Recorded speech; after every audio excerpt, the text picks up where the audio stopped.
ሰላም ጤና ይስጥልኝ የተከበራችሁ ተመልካችና አድማጮች የቻናሌ ቤተሰብ ተከታታዮች ለሳቱ መዳሰስና መደመጥ ያለባቸውን አጫጭር መረጃዎችን የማስደምጣችሁ ይሆናል።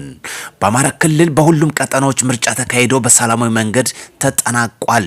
ይህን ለማደናቀፍ የሞከሩ የጽንፈኛ ቡድን እርምጃ ተወስዶበታል። አስደምጣችኋለሁኝ።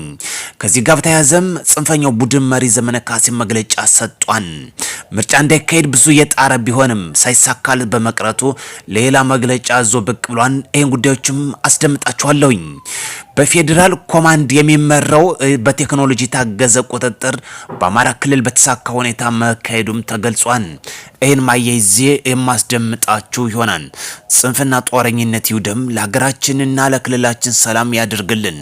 እዚህ ጋር የይዘው ወደ ጉዳያችን ስናልፍ የነበልባሉ ፎገራ ክፍለ ጦር አዛዥ አርበኛ ሰለሞን ጋሻው እስከ ግብረ አበሮቹ ተሰናብቷል። ምርጫው ለማደናቀፍ ትንኮሳ ሲያደርግ በተወሰደው ኦፕሬሽን ወደ ላይ ተሰናብቷል። ጦርነት አይጠቅምም፣ ለሀገራችን ሰላምና ሰላም ብቻ አማራጭ ነው።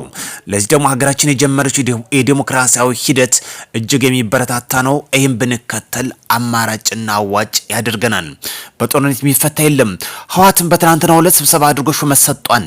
ይህንም አስደምጣችኋለሁ። ሌላኛው ጉዳያችን በደቡብ ጎንደር ዞን ምርጫውን ለማደናቀፍ የሞከሩ የጽንፈኛ ቡድን ላይም የተወሰደ እርምጃ አለ። የሻምበል አምሳሉ እስከነ ግብረ አበሮቹ እስከ ወዲያኛው ተሰናብቷል።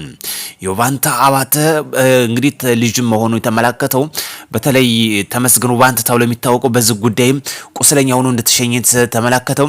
በተለይ በደቡብ ጎንደር ዞን ቀጣና ላይ በተወሰደው ኦፕሬሽን ነው የሻምበል አምሳሉ ተብሎ የሚታወቀው እስከ ግብረ አበሮቹ ሲሸኝ፣ የባንታ አባተ ልጅ ተመስገኑ ባንታ ተብሎ የሚታወቀው በከባድ ቁስለኛነት እንደተሰናበተ ነው የተገለጸ የሚገኘው። ጽንፈኞቹ ባይዘው እርምጃ የተወሰዱበት ይገኛል። በምስራቅ ጎጃም ዞን ከርቀጠና ተብሎ በሚታወቀው አንድ ስናይፐርና የተለያዩ የነፍስ ወከፍ መሳሪያዎችም ገቢ ማድረጉ ተመላክቷል። ሌላኛው ጉዳያችን ከሱዳን ወደ ሀገራችን ክልል ለማተራመስ ሊገባ የነበረው የጦር መሳሪያ ተተኳሽ በሀገር መከላከያ ሰራዊት በተደረገ ቁጥጥር ገቢ ማድረጉ ተመላክቷል። እጅግ የጸጥታ መዋቅሩን እናመሰግናለን።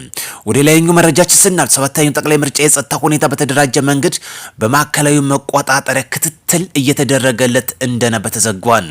ከሜጀር ጀነራል ዘላለም መንግስቴን እነ ዋና ጠቅላይ መምሪያው ማኔጅመንት እንደሚያመለክተው አማራጭ የሰባተኛው ጠቅላይ ምርጫ የፓትሮል እና የደህንነት ሁኔታ በቀጥታ በቴክኖሎጂ በታገዘ ቁጥጥር ሲያደግ እንደነበር ተመላክቷል። ከዋናው ከፌደራል እስከ ክልል ድረስ የተዘረጋው የደህንነት ሁኔታ በአስተማማኝ ሁኔታ መጠናቀቁ ተመላክቷል። የአማራ ክልል ፖሊስ ዋና ጠቅላይ መምሪያ አዛዥም ዘላለም መንግስቴ የዋና ጠቅላይ መምሪያ ከፍተኛ ማኔጅመንት አባላት በአማራ ክልል እየተካሄደ ያለውን የሰባተኛ ጠቅላይ ምርጫ የሰላምና የደህንነት ሁኔታ ቁጥጥር በተሳካ ሁኔታ እንደተጠናቀቀ ገልጿል። አሁን ላይ የሚቆጣጠረው ክፍለው የሚደረግ ቀጥታ ክትትል መረዳት እንደሚቻለው በሁሉም አካባቢዎች የምርጫው ሂደት በሰላማዊና በተረጋጋ ሁኔታ እየተከታተለ እንደሚገኝ ገልጾ ምርጫው ፍጹምና ሰላማዊ መሆኑን በሰላምም እንደተጠናቀቀ ገልጿል። ይህ ጉዳይ እዚህ ጋር ያይዘን ከምንዳስሰውና ከምንተነትነው ጉዳይ ይህ በቴክኖሎጂ በታገዘ መልኩ ትንኳሳ ማድረግ የማይቻል መሆኑን ያሳያል። በቴክኖሎጂ በታገዘ መልኩ እየተከታተሉ አስፈላጊ ሲሆን እርምጃ እየወሰዱ ይገኛሉ። ይህ ጉዳይ ለጽንፈኛው ራስ ምታትና ቅዠት ሆኖ የቀረበት ነው። ከዚህ ጋር በተያያዘም በነዘመነ ካሴ ምርጫ እንዳይካሄድ ብዙ ጥረትና ሙከራ ሲያደርጉ ነበር። በመግለጫውም አንድም እንዳይወጣ ሲሉ ነበር። ይህ ጉዳይ ከሸፈበት የከሰረበት የጽንፈኛ ስብስብ ቡድንም አሁን ለዳግመኛ መግለጫ እንዲያወጣ አስገድዶታል። ይህም የጽንፈኛ ቡድን መሪ ነው የሚለው ዘመነ ካሴ ምርጫ እንዳይካሄድ ብዙ ቢጥርም አሁን መግለጫ አውጧል። በመግለጫውም ህዝብ የተነሳ እግዙኝ 4 ኪሎ አስገቡኝ የሚል አንድምታ እንዳለው ያመላክታል። በተለይ የምርጫውን የሚያጣጥል እንደሆነም አመላክቶ አቅርቧል። በዋነኛነት ህዝብ ተነሳና ቅስቀሳ አድርግ፣ ታገል፣ ይህን መንግስት አስወግድ፣ እኔ ወደ 4 ኪሎ አስገቡኝ ነው። ሌላ መላምት የለውም። ከዚህ በፊት በሰጠው መግለጫ እናስታውሳለን። 4 ኪሎ ከሰጡን እንነጋገራለን፣ እንደራደራለን የሚል ቅዠት የተሞላበት መግለጫ ሰጥቶ ነበር። ዋነኛ ዓላማው እዚህ ጋር የምንረዳው የስልጣን ጥማተኛ እንጂ የአማራ ህልውና ጉዳይ የሚቆረቆር አለመሆኑን ያስረዳል። ባንዳን እኔን አንግሱኝ እኔ ንጉሰ ነገስት አድርጉ የሚል ይሄ ነው ጽንፈኝነትን የሚያመለክተው። የአማራ የሉና ጉዳይ ቢሆን ኑሮ በ4 ኪሎ ጉዳይ ድርድር አይቀመጥም፣ አይፈልግም፣ መግለጫ አይሰጥም ነበር። ስለዚህ መላው የኢትዮጵያ ሕዝብ የመንቃት የሚያስፈልገው ሰላምና ሰላም ብቻ ነው። ጦርነት አያዘልቅም። ቅዠት የተሞላበት መግለጫ 30 ጊዜ ቢደረድር ወንዝ አያሻግረውም። እዚህ ጋር ተያዘም ህወሓትም በትናንትናው ዕለት ግንቦት 4 2018 ምርጫ እየተካሄደ ባለበት ሰዓት ጽንፈኝነትን የተላበሰ ሹምሽር ሰጥቻለሁ ብሏል። በዚህም በክልሉ የሚገኙትን መዋቅራዊ የስልጣን ሹመት ሰጥቻለሁ በደብረ ጽዮን የሚመራው ቡድን መግለጫ ሰጥቷል። ይህ ጉዳይ የምርጫው ከተጠናቀቀ በኋላ አሸናፊ ይፋ ከሆነ በኋላ የፌዴራል መንግስት መዋቅሩ የህወሓትን ስልጣን መንበር ለአንዴና ለመጨረሻ ጊዜ የሚያስወግድበት መሆኑ ግልጽ ጉዳይ ነው። በተለይ የፌዴራል መንግስት በያዛቸው እቅዶችና መሰረቶች በዋነኛነት የህወሓትን ስልጣን መንበርና አምባገነን ማስወገድ፣ ህገ መንግስቱን ማሻሻል፣ በክልሎች ያለውን ሪፎርምና ኢኮኖሚያዊ ማሳለጥ እንደሆነ ተመላክቷል። ሰላም ይሰፍናል፣ ሀገራችን ትሻገራለች፣ ጽንፈኝነትና የጽንፈኝነት ስብስብም ይጠፋን። 30 መግለጫ ወንዝ አያሻግርም። 30 የሶሻል ጋጋታም ወንዝ አያሻግርም።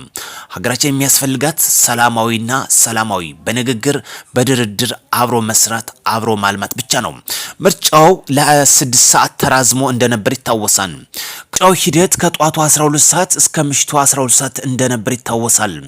በዚህም ተጨማሪ ሰዓት አስፈላጊ ሆኖ ስለተገኘ የመራጮች በዚህ ሰዓት ማስተናግዶ መጨረስ ስላልተቻለ እስከ ሌሊቱ 6 ሰዓት እንደተራዘመ የምርጫ ቦርድ ይፋ አድርጓል።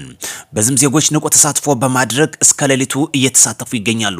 በአዲስ አበባ እንደሚያሳየው መረጃውም እንደሚያመላክተው ዜጎች ሌሊቱን ዝናቡን፣ ፀሐዩንና ብርዱን በመቋቋም ንቁ ተሳትፎ እያደረጉ ይገኛሉ። ሀገራችን ትሻገራለች፣ ሰላም ይሰፍናል፣ ጽንፈኝነት ይወድማል። በነገር ሽኩቻ ብቻ ሀገር አይፈርስም። ሀገር ትሻገራለች፣ የጽንፈኝነት ስብስብም ይበተናል። ዜጎች ንቁ ተሳትፎ አድርገው ይወክልናል ያሉትን መርጠዋል። ውድ ቻናል ተከታታዮች አዲስ የሆናችሁ ሰብስክራይብ፣ የተሰናችሁ ላይክ፣ ሼር ማድረጋችሁን እንዳትረሱ። በሀሳብ ልዩነት በሰለጠነ መንገድ እንፍታ። የሀገራችን ሰላም ከማናጋት እንቆጠብ። ኢትዮጵያ ማሸነፏ አይቀርም። የጽንፈኛውም ሴራ ይከሽፋን ትራመዳለች። የቀይ ባህርን የወደብ አክሰስም አይቀርም። በሌላ መረጃ እስክንገናኝ ውድ ቻናል ተከታታዮች መልካም ቀን እንዲሆንላችሁ ከወዲሁ እመኛለሁ። ምርጫው ሰላምና ሰላም በፍጹም